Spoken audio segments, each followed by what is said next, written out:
नमस्कार दोस्तों, प्रधानमंत्री नरेंद्र मोदी को कड़े फैसले लेने के लिए जाना जाता है। वे देश हित में कोई भी निर्णय सत्ता की परवाह किए बगैर ले लेते हैं।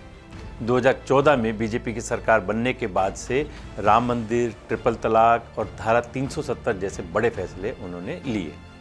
2019 में गठबंधन की सरकार बनने के बाद विपक्ष ने मोदी के कमज़ोर होने का आरोप लगाया, लेकिन पीएम मोदी के फैसलों पर अगर गौर करें तो ये बात सच नहीं लगती।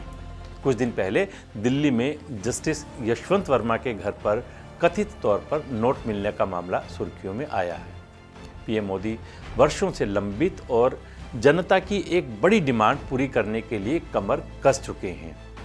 वैसे भी जब कोई मुद्दा पब्लिक इंटरेस्ट का हो तो पीएम मोदी की उसमें खास दिलचस्पी होती है। इसलिए जब से जस्टिस वर्मा के घर पर कथित तौर पर मिले नोटों वाला मुद्दा गरमाया है, पूरे देश में एक बार फिर से कॉलेजियम सिस्टम को समाप्त करने की मांग उठने लगी है। ये देश की मांग भी है और लगभग हर दल की इच्छा भी है।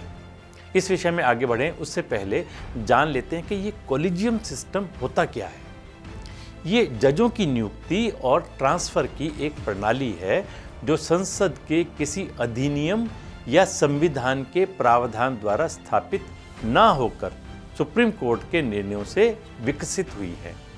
अब आगे बढ़ते हैं। जस्टिस वर्मा पर देश भर में हो रही चर्चा के बीच ही हाई कोर्ट में जजों की नियुक्ति को लेकर पूछे गए सवाल का जवाब देते हुए संसद में कानून मंत्री अर्जुन राम मेघवाल ने बताया कि 2018 से अब तक 7 वर्षों में देश की अलग अलग हाई कोर्ट्स में 78% जज स्वर्ण जाति से बनाए गए हैं। 715 जजेस में से केवल 22 एससी कैटेगरी से आते हैं, जबकि 16 एसटी और 89 ओबीसी श्रेणी से हैं।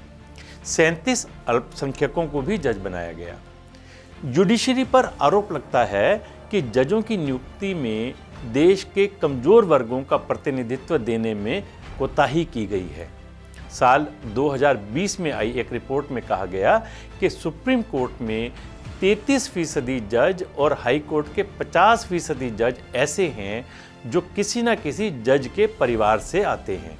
मुंबई के वकील मैथ्यूज जे नेदुम्पारा की रिसर्च में ये जानकारियां सामने आई हैं।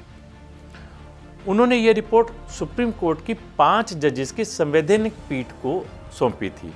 2014 में बीजेपी की सरकार बनने के बाद से ही कॉलेजियम प्रणाली को समाप्त करने के प्रयास होते रहे। नेशनल जुडिशियल अपॉइंटमेंट्स कमीशन बनाकर न्यायालयों में जजों की नियुक्ति प्रक्रिया पारदर्शी बनाने की कोशिश की गई। सरकार ने संविधान संशोधन करके कानून भी बनाया, पर न्यायपालिका ने उसे निरस्त कर दिया। मोदी सरकार ने फिर भी हार नहीं मानी। पीएम मोदी ने 78वें स्वतंत्रता दिवस पर लाल किले की प्राचीर से न्यायिक व्यवस्था में सुधार की जरूरत पर जोर देते हुए अपनी सरकार में रिफॉर्म्स पर हुए कार्यों के बारे में बताया था। उन्होंने कहा था कि अब न्यायिक सुधार समय की मांग है। लगता है कि अब समय आ गया है, लोहा गर्म है, बस विधायिका को चोट करनी है। जस्टिस वर्मा के आवास पर नकदी मिलने के विवाद के बाद धनखड़ की सभी दलों के नेताओं के साथ मीटिंग में न्यायिक नियुक्तियों पर बहस की शुरुआत हो गई है। एक बार फिर नेशनल जुडिशियल अपॉइंटमेंट्स कमीशन के लिए माहौल तैयार हो रहा है। जगदीप धनखड़ ने पिछले दिनों इस एक्ट का जिक्र करते हुए कहा कि अगर सुप्रीम कोर्ट ने इसे खारिज नहीं किया होता तो स्थिति अलग होती। ये एक्ट मोदी सरकार का पहला बड़ा न्यायिक सुधार का प्रयास था, जिसे सुप्रीम कोर्ट ने 2015 में असंवैधानिक घोषित कर दिया। इस अधिनियम के जरिए सरकार को उच्च न्यायपालिका में न्यायाधीशों की नियुक्ति की प्रक्रिया में एक भूमिका मिलती, जिसे अभी कॉलेजियम प्रणाली द्वारा पूरी तरह से नियंत्रित किया जा रहा है। ऐसे में बड़ा सवाल है कि क्या नेशनल जुडिशियल अपॉइंटमेंट्स कमीशन को वापस लाया जा सकता है।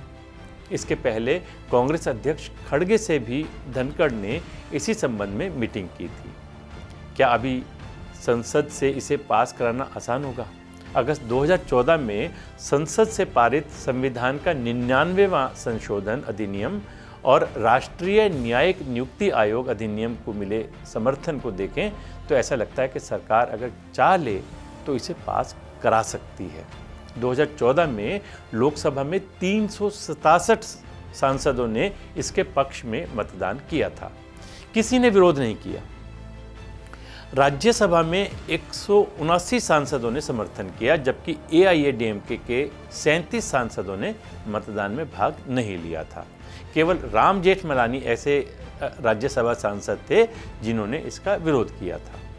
16 राज्यों ने इस विधेयक को अनुमोदित किया, जिनमें कांग्रेस और वाम दलों द्वारा शासित राज्य भी शामिल थे। इस आधार पर ऐसा लगता है कि कॉलेजियम सिस्टम को खत्म करके NJAC को लाने के लिए देश के सभी दलों में आम सहमति है। PM मोदी ने दोबारा जोर लगा दिया तो ये देश के लिए एक और ऐतिहासिक निर्णय साबित होगा। नमस्कार।